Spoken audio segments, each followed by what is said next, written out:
যে এই হয় মোৰ মোৰ গাতে এক বিন্দু খুন থাকা তক তুই চিন্তা নাই করবি এসে মোর মোর বন্ধু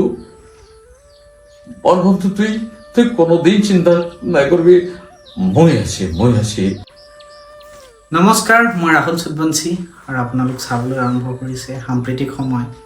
আজি আমাৰ সাম্প্ৰতিক সময়ৰ অতিথি জনপ্ৰিয় অভিনেতা, এক সময়ৰ জনপ্ৰিয় বোলছবি বুধু অৰ্জুন খ্যাত চৰ্দাৰ লবিন দাস ডাঙৰীয়া। আপোনাক স্বাগতম জনাইছোঁ অনুষ্ঠানলৈ। নমস্কাৰ, মোৰ ফালৰ পৰা সকলোকে স্বাগতম জনালোঁ। বহুতে জানিব বিচাৰে লবিন দাস, বুধু অৰ্জুনৰ পৰাই লবিন দাসক সমগ্ৰ অসম চিনি পায়, যেন অসমৰ চাহ জনগোষ্ঠী বোলছবি জগতত এক তোলপাৰ লগোৱা ছবি। সেই সময়ত আপোনালোকক জনাওঁ, সেই সময়ত চিনেমা হলৰ টিকেট নোপোৱা হৈছিল। সেই পৰিৱেশ গঢ়ি তুলিছিল সেই বুধু অৰ্জুনৰ খ্যাত চৰ্দাৰ আমি এই সময়ত কথা পাতিব লাগিব পদ্মকুঁৱৰী ছাৰ আৰু আমাৰ লবিন দাস ডাঙৰীয়া, তেখেতৰ বিষয়ে আজি আমি জানিম। আপুনি আপোনাৰ আৰম্ভণি ক'ৰ পৰা? মই সৰুৰে পৰা অভিনয় কৰোঁ। প্ৰথম আমাৰ ঘৰতে লক্ষ্মী পূজা খুব ডাঙৰকৈ পাতিছিলোঁ। লক্ষ্মী পূজাৰ সময়ত সেই ৰাতি আমি নাটক কৰিছিলোঁ। নাটক বুলি ক'লে আৰু কি আৰু মোটামুটি আৰু কিবা এটা পটকৈ বনাই পেলাই তেনেকুৱা নাটক কৰিছিলোঁ। লগতে সাংস্কৃতিক অনুষ্ঠান আৰু বাকীখিনি গান গাইছিলে বা নাচিছিলে, এনেকুৱা এই আৰম্ভ। তাৰ পৰা মই স্কুলত মানে এম ই স্কুল, হাই স্কুল এই এনেকুৱাকৈ আৰম্ভ কৰিছিলোঁ। মাজতে আমাৰ ক্লাব সংঘ বা মই নামৰূপ কলেজত পঢ়িছিলোঁ। নামৰূপ কলেজত পঢ়ি থকা অৱস্থাত তাৰ ক্লাবত কিছুমান ড্ৰামা চামা কৰিছিলোঁ আমি, আৰু তেনেকুৱাকৈ আগবাঢ়ি গৈছিলোঁ। বৰ্তমান সময়লৈকে আপুনি কিমানখন বোলছবি এতিয়ালৈকে কৰিলে? বোলছবি ক'লে এনেই হ'ব, সঠিকটো মোৰ 7-8খনমান হ'ল। আৰু এনে চুটি ছবিটো বহুত আছে? চুটি ছবি বহুত আছে, হয়। ইয়াৰ মাজতে আপোনাৰ বিষয়ে বহুলোকে নতুন উঠি অহা অভিনেতা অভিনেত্ৰীসকলে জানিব বিচাৰে আপোনাৰ ঘৰ ক'ত, আপোনাৰ ঘৰৰ পৰিয়াল কোন, কেনেকৈ অকণমান আমাৰ অকণমান মানে মোৰ ঘৰ ডিব্ৰুগড় জিলাৰ নাহৰকটীয়াৰ কাষত জয়পুৰতে মোৰ ঘৰ। আৰু এটা কথা এই সময়ত মই স্বীকাৰ কৰিবই লাগিব যে মোৰ ককা দেউতা কিনুৰাম দাস, দেউতা লক্ষেশ্বৰ দাস ভাল অভিনেতা আছিল। লগতে সেইটো সময়ত মই মোৰ শিক্ষাগুৰুসকলক পাইছিলোঁ। মোৰ হাইস্কুলৰ দেওনাত হাইস্কুলৰ শিক্ষকসকলে মোক যথেষ্ট অৰিহণা যোগাইছিল আৰু এই বাটেৰে আগবাঢ়ি যাবৰ বাবে এটা সুবিধা কৰি দিছিল, সহায় কৰিছিল, পৰামৰ্শ দিছিল। কাৰণ মইতো কষ্টেৰে আগবাঢ়ি যাবলগীয়া হৈছিল।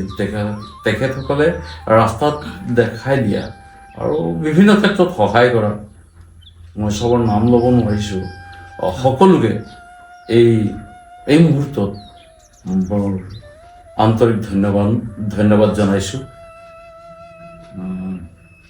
আৰু বিশেষকৈ সেইটো সময়ত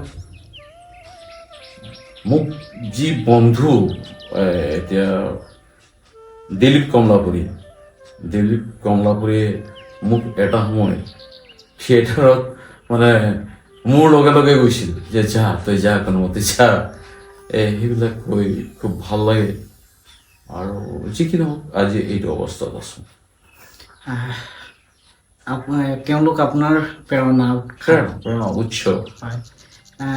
বৰ্তমান আপোনাৰ নতুন পৰিকল্পনা কিবা চলি আছে? নতুন পৰিকল্পনা একেবাৰে শেষত মই এনেকৈ এটা ভাবিছোঁ যে আমাৰ সমাজত বা আমাৰ সমাজ বুলি কৈ দিলে অকল বহুতে ভাবে যে আমাৰ চাহ জনগোষ্ঠী বা আদিবাসী, সেইটো নহয়। আমাৰ অসমত বহুত সমস্যা আছে। সেই সমস্যাৰ ওপৰত একেবাৰে মানে যিবিলাক আমাৰ লগতে সদায় ঘটি থাকে তেনেকুৱা সৰু সৰু সমস্যা, সৰু সৰু কাহিনী লৈ পেলাই মাজে মাজে কিছুমান কাম কৰি যাম বুলি ভাবিছোঁ। আৰু এই ক্ষেত্ৰত মই ইতিমধ্যে আৰম্ভ কৰিছোঁ এই LD প্ৰডাকশ্যন বুলি মোৰ এটা অনুষ্ঠান কৰি লৈছোঁ, প্ৰডাকশ্যন কৰি লৈছোঁ। আৰু প্ৰথমবাৰ তাত মানে हमने भी किसी से कम नहीं,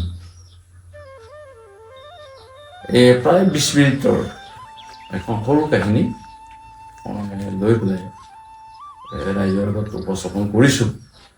ৰিলিজ হৈছে, ভাল মই সঁহাৰি পাইছোঁ। বিভিন্নজন বন্ধু বান্ধৱে উৎসাহজনক আৰু বিভিন্ন মতামত দিছে, ভাল লাগিছে। আৰু এই ক্ষেত্ৰত মই সকলোকে এটাই কথা ক'ম যে আমাৰ নতুন চামে যেতিয়া উঠি আহে বা যেতিয়া আমি কিবা এটা মনোপুত কাহিনী পাওঁ তেতিয়া তাক মানে লাইক আৰু শ্বেয়াৰ কৰাটো খুব দৰকাৰ। পৰামৰ্শটো বহুত প্ৰয়োজন, কাৰণ আপুনি যি দেখিছে প্ৰথমটো চবেই আৰম্ভণি কৰে, তাৰপাছত লাহে লাহে তেওঁ ডাঙৰভাৱে সফল হয়। তো সেই ক্ষেত্ৰত মই ভাবোঁ যে সকলোৱে এই ভিডিঅ' চাওঁতে চাব, লাইক শ্বেয়াৰটো বহুত প্ৰয়োজন আছে, সেইটো যাতে মন কৰে। সেইটো মোৰ ফালৰ পৰা সকলোকে মোৰ এইটো অনুৰোধ থাকিল।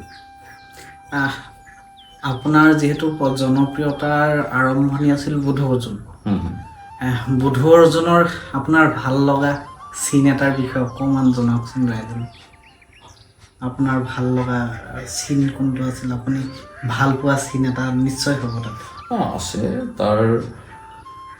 বিশেষকৈ মই যেতিয়া কাম কৰোঁ, মানে মই যেতিয়া অভিনয় কৰোঁ, তেতিয়া সৰু আৰু ডাঙৰ কথা নহয়, যিকোনো মুহূৰ্ত, যিকোনো এটা সৰু চিন মই খুব হৃদয়ঙ্গম কৰিহে মই কাম কৰোঁ। তাত তেনেকুৱা বহুকেইটা চিন আছে, যেনেকুৱা যে এই হয় মোৰ গাতে এক বিন্দু খুন থাকাত তুই চিন্তা নাই কৰবি, মোৰ বন্ধু তুই কোনোদিন চিন্তা নাই কৰবি, মই আছি।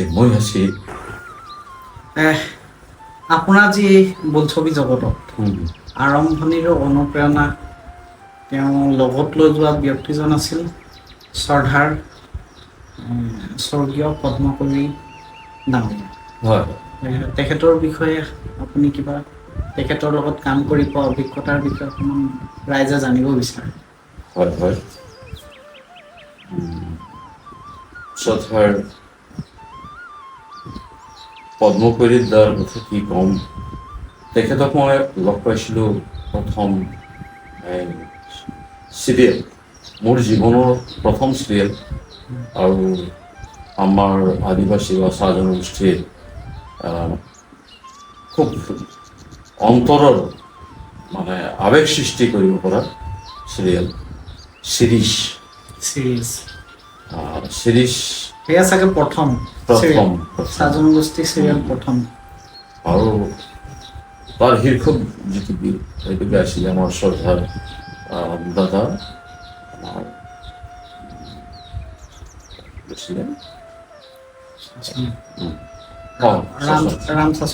হয়, আমাৰ শ্ৰদ্ধাৰ ৰাম চাচুমিতা। আৰু স্বাচ্ছন্দ্যৰ যিটো মানে শীৰ্ষক যিটো গীত হাইৰে শ্ৰীস্থৰ কথা জানে কৰি মানুহৰ অন্তৰ চুই যায়। আৰু সঁচা কথা ক'বলৈ গ'লে মই আজিও ভাল পাওঁ। মৰম দিয়ে কি পালি তোৰ জীৱনে, হাইৰে শ্ৰীস্থৰ কথা জানি কজনে, ধুপুকি বৰষণ ছায়া দিজি সাৰা। সুন্দৰ গীত আছে, আজিও জনপ্ৰিয়। আজিও জনপ্ৰিয় মানে অন্তৰত লাগি যায়। মানুহৰ জনতো প্ৰিয়ই, অন্তৰৰ পৰাও প্ৰিয় মানুহ। অন্তৰৰ পৰা প্ৰিয়। আৰু সেই পদ্মদা মানে তেতিয়া মোক লগ পাইছিলে, আৰু তেখেতৰ লগত কাম কৰি এনেকুৱা লাগিছিলে তেখেতে সৰু সৰু কথাৰ ওপৰত গুৰুত্ব দিয়ে। যেনেকৈ আমি কেতিয়াবা ভাবোঁ ন যে আমি এতিয়া কিবা এটা কৰি আছোঁ, কিবা কৰোঁতে আমাৰ এই ছেটটো মানে ইয়াত যিটো আমি সজাওঁ, সেই সজাওঁটো খুব ভালকৈ কৰিম বা অমুক কৰিম, কিন্তু প্ৰকৃততে সেই যাৰ বিষয়ে আমি কাম কৰিছোঁ, যিটো উপস্থাপন কৰিব বিচাৰিছোঁ,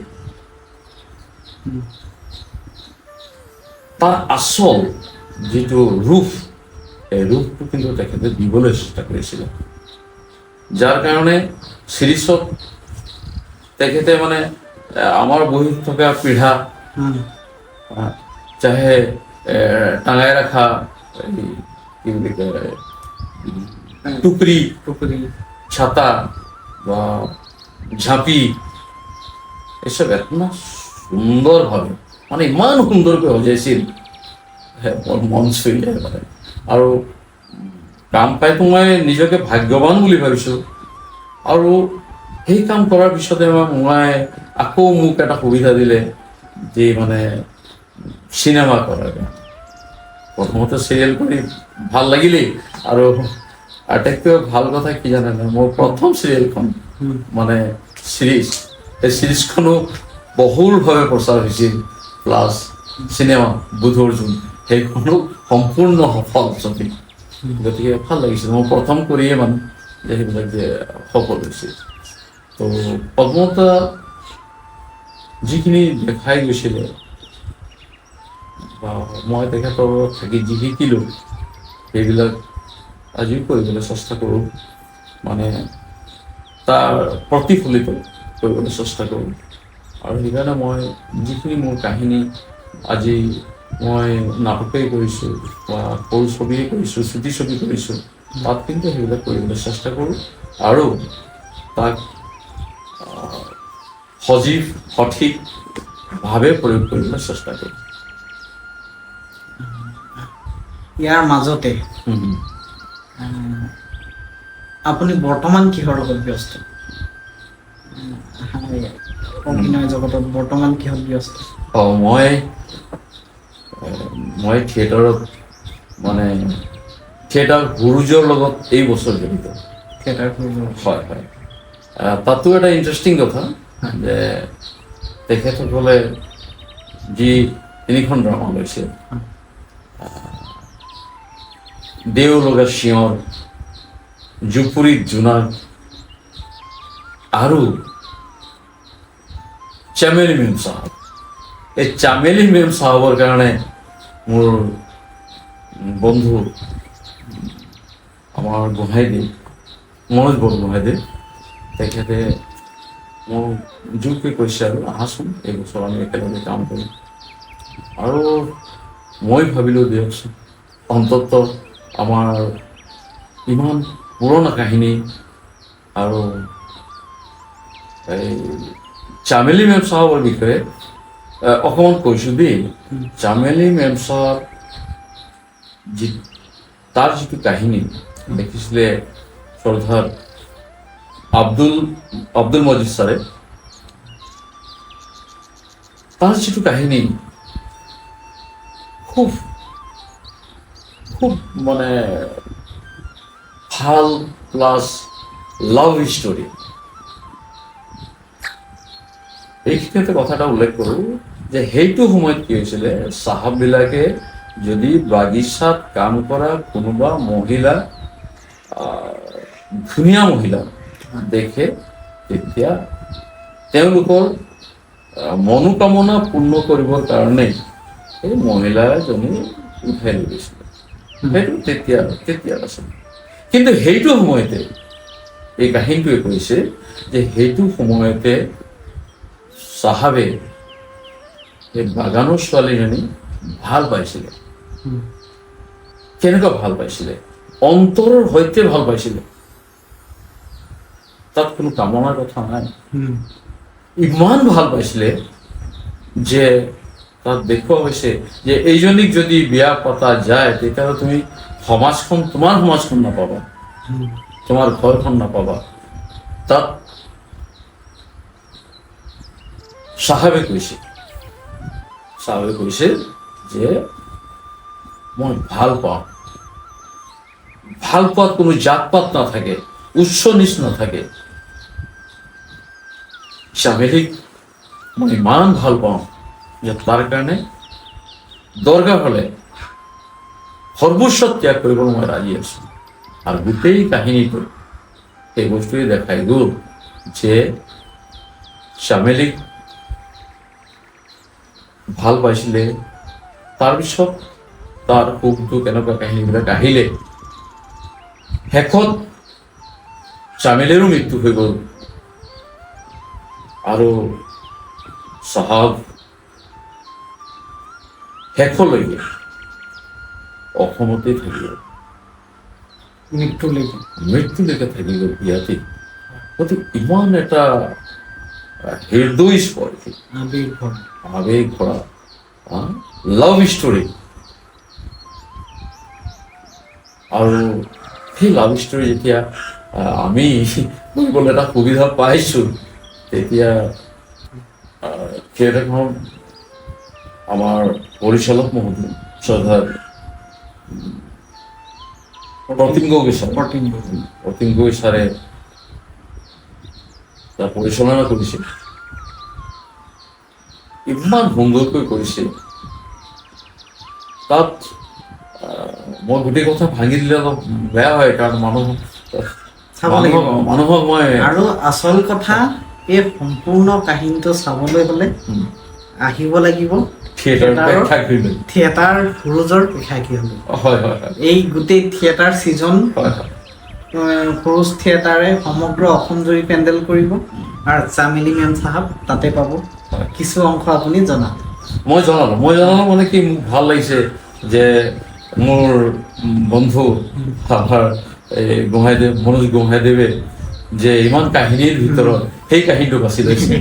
আৰু আমাৰ প্ৰতীম গগৈ ছাৰে মানে হৃদয় অন্তৰ ঢালি পেলাই যিটো মানে পৰিচালনা কৰিছে, তাত যদি অন্তত মই এটা শব্দ ছাৰৰ ওচৰত ক'বলৈ পাইছোঁ, তেখেতে মোকো সুধিছে, বাগিচাৰ বিষয়ে কিছুমান কথা সুধিছে, মই চেষ্টা কৰিছোঁ আৰু তাতে মই ধন্য মানিছোঁ। গতিকে সকলোকে মই অনুৰোধ কৰিম যে আপোনালোকে থিয়েটাৰ সুৰুজৰ প্ৰেক্ষাগৃহলৈ আহক আৰু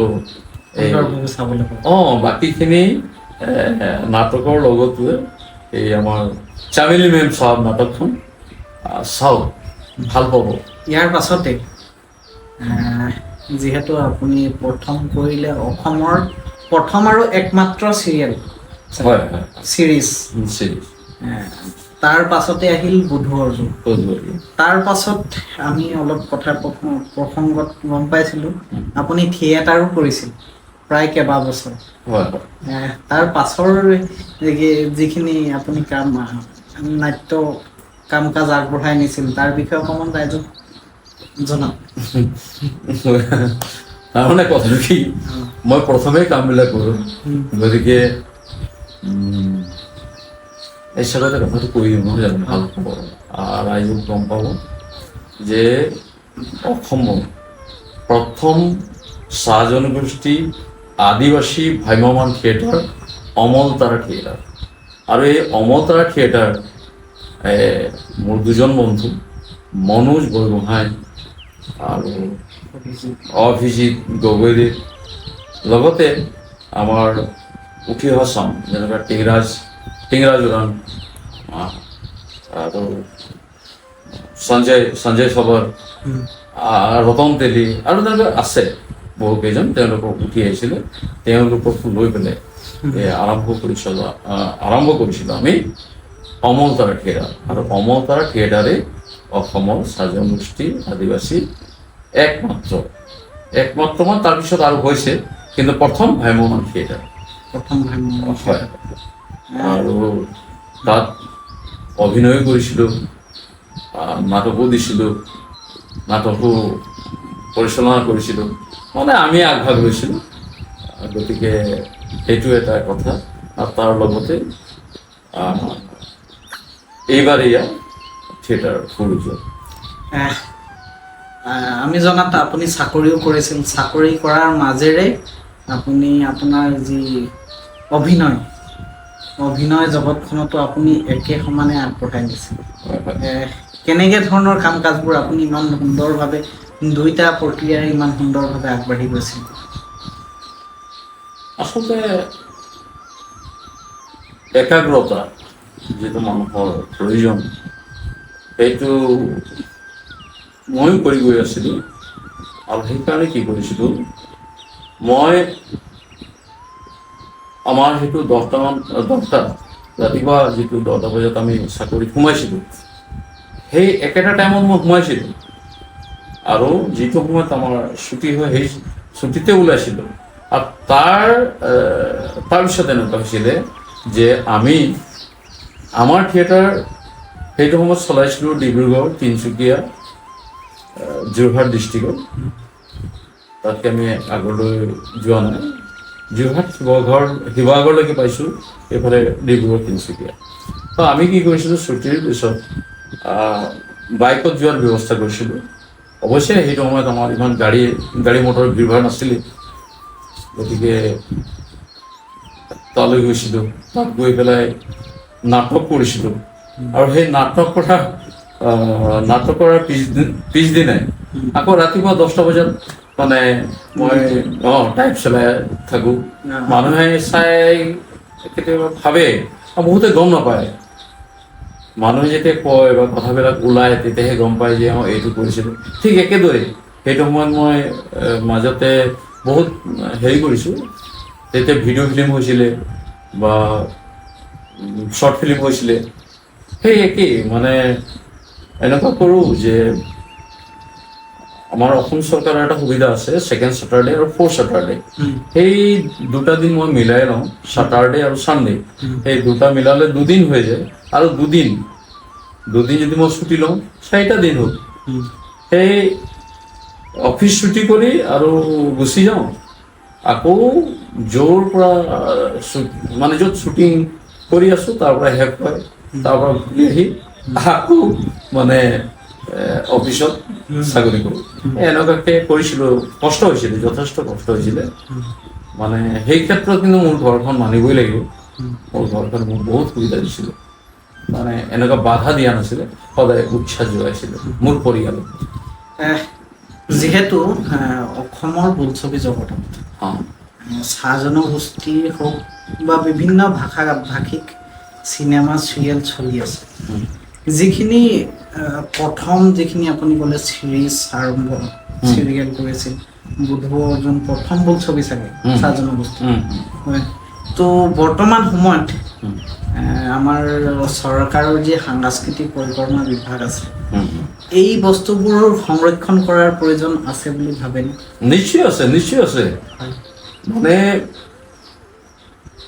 পৰিতাপৰ কথা যে সেই সময়ত ৰাষ্ট্ৰীয় পুৰস্কাৰ পোৱা চামেলি মেম ছাৰ, যেতিয়া আমি সেই ছবিখন বিচাৰিছোঁ, মোবাইলত বিচাৰিছোঁ, তেতিয়া অসমীয়া সংস্কৰণটো নাই, এতিয়াও নাই। সেইটো কিয় নাৰাখিলে এইটো কি ক'ম আৰু, মইতো সেইটো বিষয়ে দুখ লাগে মানে। যিহেতু আৰু বহুত কথা আছে, যেনেকুৱা ৰতনলাল এটা সময়ত মানে বাগিচাৰ কাহিনীৰ ওপৰত নিৰ্ধাৰিত ছবি নিৰ্মাণ কৰিছিলে। তো সেই ৰতনলাল মাৰিলেও আমি ইউটিউবত নাপাওঁ। গতিকে আমাৰ এনেকুৱা আপুৰুগীয়া বস্তুবিলাক যদি হেৰাই যায় নিশ্চয় অসমৰ কাৰণে এটা ক্ষতিকাৰক। আৰু আমাৰ যি অশেষ কষ্ট ত্যাগৰ মাজেৰে আমাৰ অনুষ্ঠানবোৰ এসময়ত আৰম্ভণি কৰি ৰাইজৰ মাজত তুলি ধৰিছিল, সেই ব্যক্তিসকলকো আমি হেৰুৱাই দিম। নিশ্চয় এইটো চিৰসত্য কথা। মানে আজি যিটো দিন আছে কালি এইটো বেলেগ দিন এটা হ'ব। গতিকে মানুহৰ আজি মোৰ যিটো বয়স আছে কালি একদিন বাঢ়ি যাব আৰু সদায় আমি নাথাকোৱেই, আমি হেৰাই যাম। কিন্তু আমাৰ কৰ্মৰাজি যিবিলাক আছে সেইবিলাকে এটা সময় মানুহক কিছু কথা ক'ব, বুৰঞ্জীয়ে কিছু কথা ক'ব, সেইটো একেবাৰে সত্য। আমি আজিৰ অনুষ্ঠান ইমানতে সামৰোঁ। অনাগত দিনত আমি কথা পাতি যাম। নিশ্চয় নিশ্চয় নিশ্চয়। আৰু ইয়াৰ আগতে মই কিছু কথা ৰাইজলৈ আগবঢ়াইছোঁ। আমাৰ অসমৰ বৃহত্তৰ অসমৰ বোলছবি জগতৰ চাহ জনগোষ্ঠীৰ ভিতৰত প্ৰথম চিৰিয়েল আছিল চিৰিজ আৰু প্ৰথম বোলছবি আছিল বুধু অৰ্জুন। আৰু তেওঁৰ সেই দুখন চিৰিয়েল আৰু বোলছবিৰ অভিনেতা এজনো আমাৰ লগত, আজিৰ সময়তো আমাৰ লগত।